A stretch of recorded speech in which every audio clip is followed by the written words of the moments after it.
بسم اللہ الرحمن الرحیم۔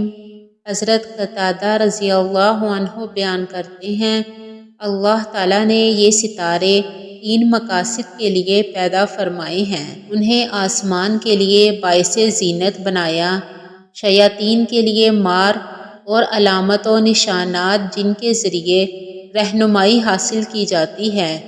جس نے ان کے علاوہ کچھ اور بیان کیا اس نے غلطی کی، اپنا حصہ عمر ضائع کیا اور ایسی چیز کا تکلف کیا جو وہ نہیں جانتا۔ مشکوٰۃ المصابیح حدیث نمبر 4602۔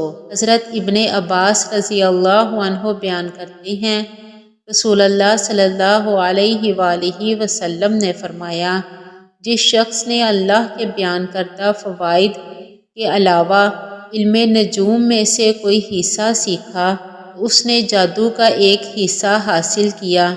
نجومی کاہن ہے اور کاہن جادوگر ہے اور جادوگر کافر ہے۔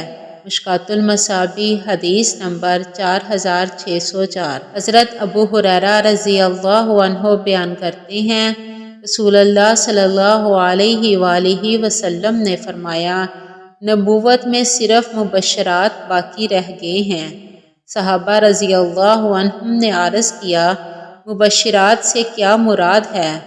آپ صلی اللہ علیہ وآلہ وسلم نے فرمایا، اچھے خواب۔